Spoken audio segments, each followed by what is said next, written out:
السلام علیکم۔ شاعر سنگم میں ایک زمانہ ایسا بھی تھا جب لوگ سچ جاننے کے لیے عدالت نہیں ایک بوڑھی عورت کی جھونپڑی کا رخ کیا کرتے تھے۔ یہ جھونپڑی شہر کے اس حصہ میں تھی جہاں دن ڈھلتے ہی سناٹا اتر آتا تھا۔ وہاں رہنے والی عورت کو سب ماسی نورا کہتے تھے۔ اس کی عمر کسی کو معلوم نہ تھی، بس اتنا جانا جاتا تھا کہ وہ کئی نسلوں سے زندہ دکھائی دیتی ہے۔ اس کی کمر جھکی ہوئی تھی، آنکھیں کمزور مگر ناک کی حس عجیب حد تک تیز تھی۔ کہا جاتا تھا کہ ماسی نورا کسی بھی لڑکی کے پیروں کی خاک سونگھ کر بتا دیتی ہے کہ وہ پاکیزہ ہے یا بدکار۔ یہ بات پہلے مذاق سمجھی گئی، پھر خوف اور آخر کار یقین بن گئی۔ رشتوں سے پہلے، الزام لگانے سے پہلے، حتیٰ کہ دشمنی نبھانے سے پہلے بھی لوگ اس کے پاس آتے تھے۔ ماسی نورا کم بولتی تھی۔ جو اس کے پاس آتا زیادہ تر خاموشی میں ہی سب کچھ سمجھ جاتا۔ وہ لڑکی کو سامنے کھڑا کرتی، زمین پر نظریں جمائے اس کے قدموں کے پاس بیٹھتی، انگلیوں سے مٹی اٹھاتی، آنکھیں بند کرتی اور ایک گہری سانس لیتی۔ پھر جو لفظ اس کے منہ سے نکلتا وہ پورے شہر میں گونج جاتا۔ ایک دن ایک غریب آدمی اپنی کلوتی بیٹی عائشہ کو لے کر آیا۔ اس کے کپڑے سادہ تھے، چہرے پر حیا اور قدموں میں ٹھہراؤ۔ باپ کے ہاتھ کانپ رہے تھے، شاید اسے لوگوں کی باتوں سے ڈر لگتا تھا۔ ماسی نورا نے عائشہ کے پیروں کی مٹی کو ہاتھ میں لیا، دیر تک خاموش رہی، پھر آہستہ سے بولی، یہ مٹی عبادت سے آشنا ہے، یہ لڑکی سچی ہے۔ یہ سن کر باپ کی آنکھوں سے آنسو بہنے لگے۔ عائشہ نے کچھ نہ کہا، بس نظریں جھکا لیں۔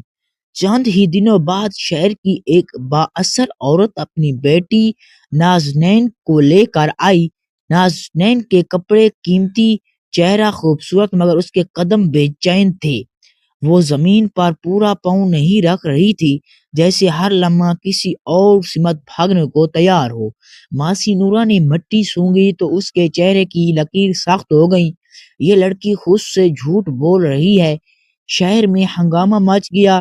کچھ لوگوں نے ماسی نورا کو جھوٹا کہا، کچھ نے حسد کا الزام لگایا، مگر ماسی خاموش رہی۔ وہ جانتی تھی کہ وقت اس کی گواہی دے گا۔ سال گزرتے گئے، عائشہ نے علم حاصل کیا، لوگ اب اس کے قصے سرگوشیوں میں سنانے لگے۔ ایک دن شہر کے قاضی نے ماسی نورا کو بلا بھیجا۔ اس نے پوچھا، کیا واقعی تم خاک سونگھ کر سچ جان لیتی ہو؟ ماسی نورا نے پہلے بار مسکرا کر جواب دیا، میں خاک نہیں سونگتی، میں قدموں کی نیت پہچانتی ہوں۔ جو انسان سچ پر چلتا ہے اس کی قدموں مضبوط ہوتے ہیں، جو غلط راستے پر ہو زمین بھی اسے قبول نہیں کرتی۔ اسی رات ماسی نورا خاموشی سے دنیا سے رخصتی کے دکھ سنے، یتیم بچوں کو پڑھایا اور اس کی پہچان اس کے کردار سے بننے لگی۔ لوگ اس کے نام کے ساتھ عزت کا لفظ جوڑنے لگے۔ دوسری طرف نازنین آہستہ آہستہ غلط ثابت میں پھنس گئی۔ وہی لوگ جو اس کی دولت کے گیت گاتے تھے ہو گئی۔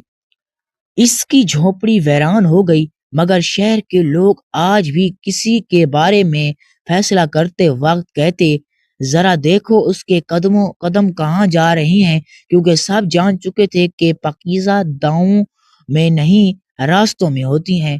ماسی نورا کے انتقال کے بعد شاعر سنگم میں ایک عجیب سا خلا پیدا ہو گیا۔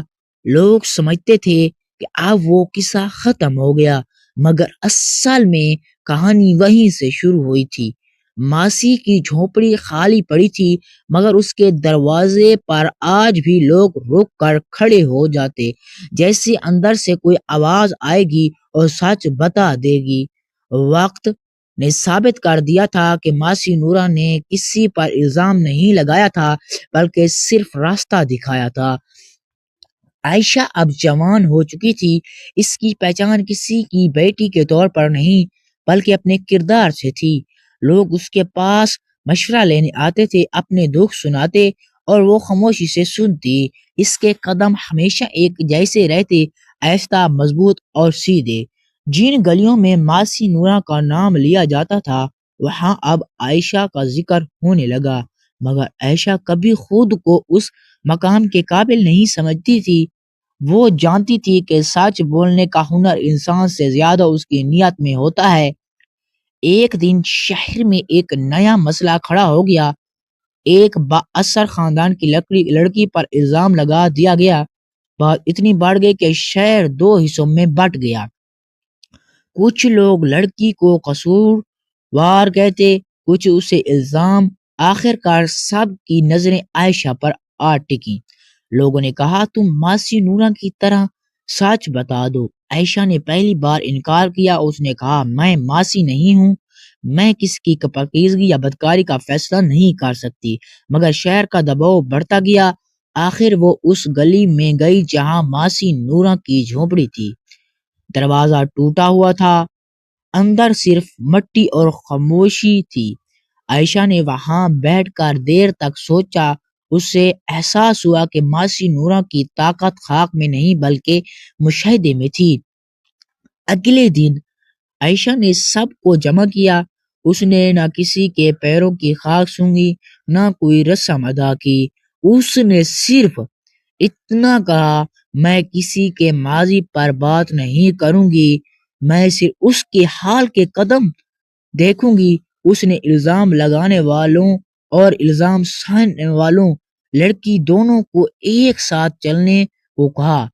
کچھ قدم بعد سب نے فرق محسوس کیا۔ ایک طرف بے چینی، نظریں چرا لینا اور غصہ تھا، دوسری طرف خاموشی، ٹھہراؤ اور صبر۔